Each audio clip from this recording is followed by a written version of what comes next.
এয়া বৰ ধুনীয়া কালাৰ এটা আহিছে দেই বৰ ধুনীয়া কালাৰ আহিছে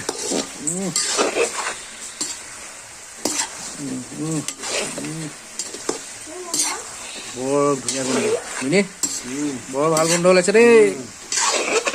বৰ ধুনীয়া নমস্কাৰ নমস্কাৰ সকলো ভাৰতবাসী ৰাইজলৈ গণতন্ত্ৰ দিৱসৰ শুভেচ্ছা যাচিলোঁ আজি মটু ভাইৰ ব্লগ হিচাপে ছেকেণ্ড ব্লগ আজি এই ব্লগত আপোনাৰ গোটেই গাঁৱলীয়া পৰিৱেশত এটা কি কৰিলোঁ কি এনজয়মেণ্ট কৰিলোঁ কি ফূৰ্তি কৰিলোঁ আপোনালোকক দেখুৱাম ভাল লাগিলে লাইক শ্বেয়াৰ আৰু ছাবস্ক্ৰাইব কৰি দিব জয় আই অসম বলক ভিডিঅ'টো আমি আৰম্ভ কৰোঁ 1 2 3 বন্দে মাতৰম আমি এতিয়া আকৌ আহি আছোঁ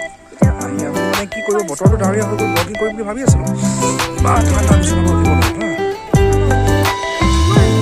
আৰু মানে গাইছ তো এতিয়া আছোঁ চাওঁ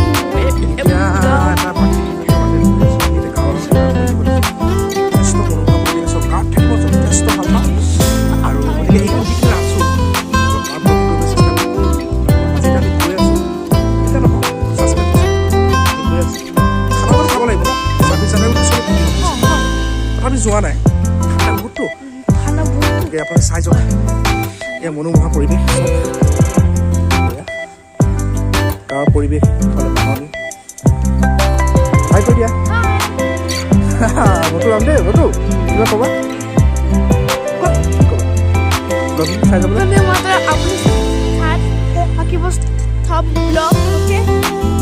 এটা কথা আমাৰ ল'ৰা অকণমান দিয়ে ঠিক আছে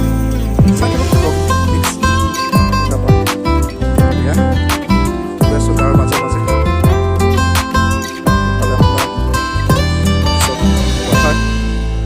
বৰ মনোমোহা এটা পৰিৱেশ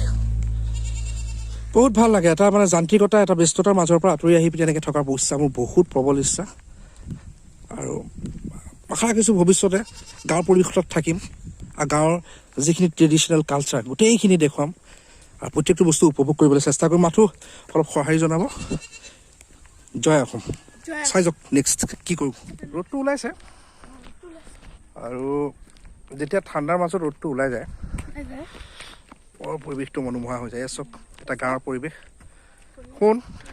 কেনেকুৱা লাগিছে পৰিৱেশটো ভাল লাগিছে হা ভাল লাগিছে ৰাইজক এণ্টাৰটেইন কৰিবানে কৰিবা মই এটা কিবা এটা কওঁ এক্সপ্ৰেশ্যন এটা দি তুমিলে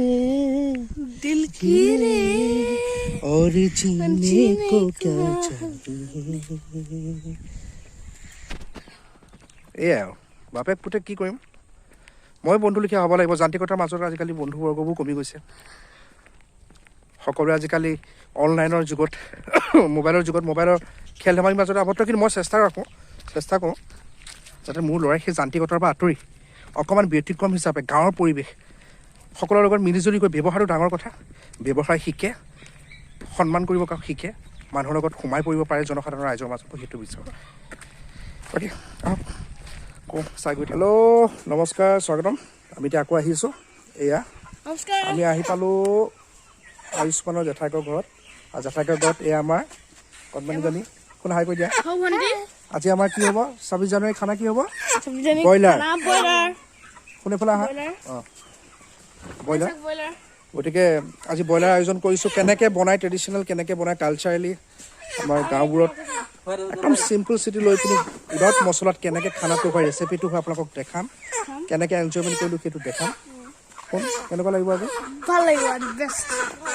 খাবা পাকিস্তানী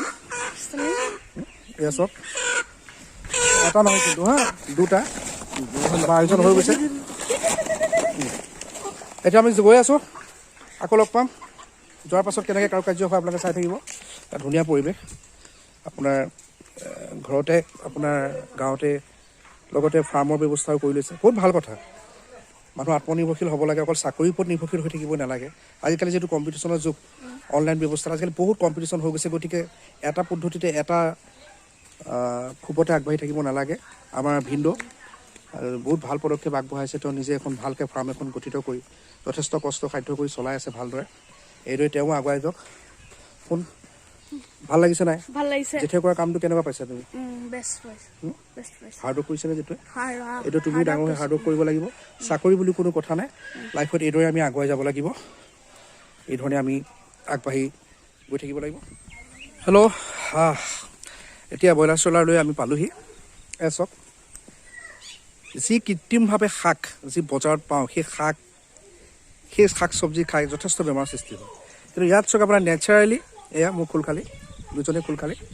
মানে মটু ভাইৰ মাহীয়েক এই দেখিছে নহয় কি ধুনীয়াকৈ এই শাক বুটলি আছে এয়া চুপু কি বুটলিছা হাই কৈ দিয়া শাক বুটলিছা একদম নেচাৰেল ন গোবৰত হোৱা ন গোবালি হাই কেনেকুৱা নেচাৰেল শাক খাই কেনেকুৱা পোৱা নেচাৰেল বহুত ভাল পাওঁ মই অঁ সেইকাৰণে মই একদম আহিলে বুটলো মানে ঘৰত এইজনী মোক খুলখালী দেই একদম গোবৰত কৰা হয় ন কোনোটো আৰ্টিফিচিয়েল নহয় নাই আৰু এইফালে চাওক কবিও কৰা হৈছে মানে একদম নেচাৰেল যেনেকৈ বাতাবৰণ নেচাৰেল বতাহ নেচাৰেল তেনেকৈ প্ৰত্যেকটো শাক পাচলি নেচাৰেল আৰু চব গোবৰ সাৰত কৰা গতিকে ভাল লাগে খাই চাওঁ বেলেগ এটা বাতাবৰণটোতো নাপাম বেলেগ বা টাউনত বা চেণ্টাৰত আৰ্টিফিচিয়েলভাৱে বিভিন্ন প্ৰক্ৰিয়াই কৰা বস্তুখিনি খাবলৈ পাওঁ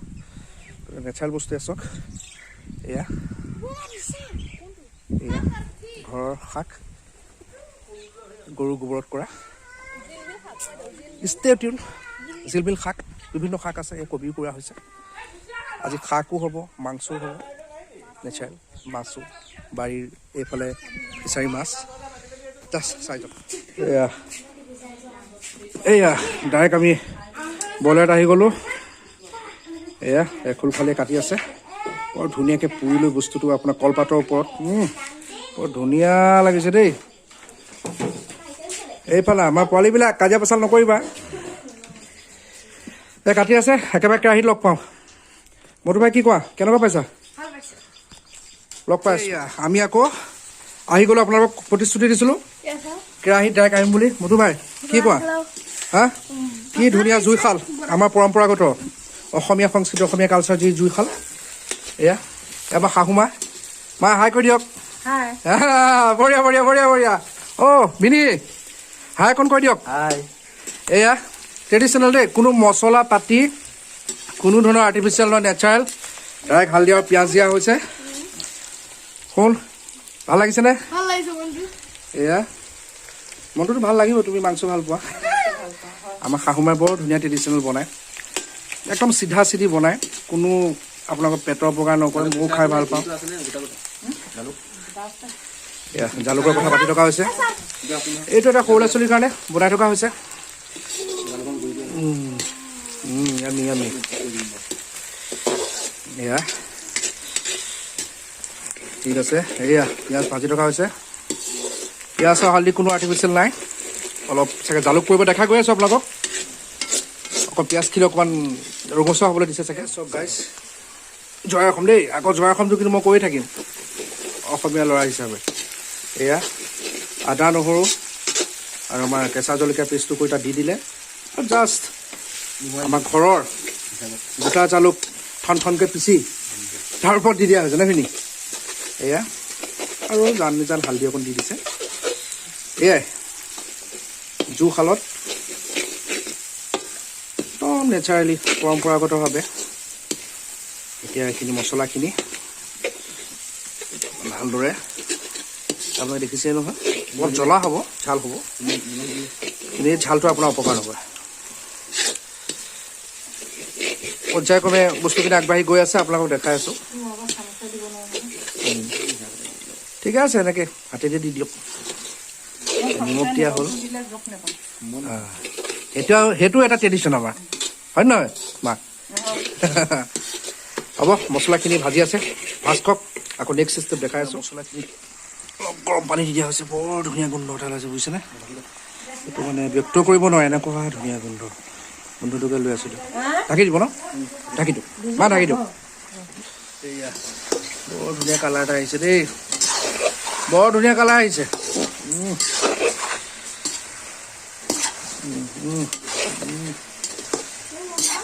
বৰ ধুনীয়া গোন্ধ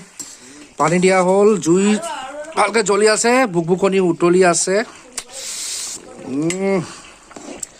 খাবহে লাগে আৰু দেই। অৱশ্যে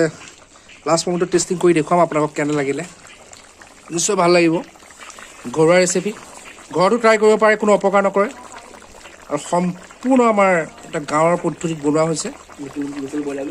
লোকেল ব্ৰইলাৰ বুলি ক'ব পাৰে আপোনালোকে, লোকেল ব্ৰইলাৰ বুলি ক'ব পাৰে। কোনো মিট মছলা, কোনো চিকেন মছলা না বিনি। আৰু আকৌ এইটো স্পেচিয়েল এটা হেৰি আছে, ঘৰৰ দানা খুৱাই, মানে বজাৰৰ দানা নহয় ন, আপোনাৰ ঘৰৰ দানা খুৱাই এইটো ব্ৰইলাৰক ডাঙৰ দীঘল কৰা হৈছে হয় নাই। তাৰপৰা টেষ্ট কৰি জোৰ দেখাম। ঈশ্বৰ মাতম জয় অসম দেই। জয় অসম। মই লাষ্ট পৰ্যায়ত পাইছোঁ আমাৰ লাষ্ট ভিডিঅ'। এয়া ভিডিঅ' জোল দেখিছে, চিকেন কণচুৰ লগত ট্ৰাই কৰিছোঁ দেই। ধোঁৱা ওলাই আছে, এতিয়া এখন ট্ৰাই কৰা। কৰোঁ আলু ইয়াত দেখিছে নহয়, ইয়াত দেখিছে নহয়, এটা ঘৰুৱা পৰিৱেশত ঘৰুৱাভাৱে বনোৱা চব্জি, ইমানেই সোৱাদ কি ক'ম আপোনালোকক।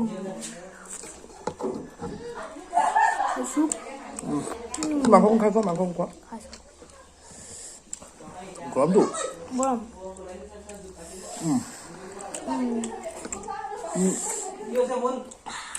গ্ৰেভিটো চাব পাৰে, বহুত ধুনীয়া গ্ৰেভিটো। যথেষ্ট হেৰি হৈছে, বহুত সোৱাদ। বাকী বেছি দীঘলীয়া নকৰোঁ, বৰ ভাল পৰিৱেশত ভাল ৰেচিপি এটা খালোঁ, গাঁৱৰ ৰেচিপি, বৰ ভাল লাগিলে। কোন কেনেকুৱা পালা? এতিয়া আলুকণ খাই গণতন্ত্ৰ দিৱসৰ মেলানি বান্ধিছোঁ। ভিডিঅ'টো আৰু ভিডিঅ' আহি আছে, ছাবস্ক্ৰাইব কৰিব, লাইক কৰিব আৰু শ্বেয়াৰ কৰিব। জয় অসম। জয় বাই। বাই।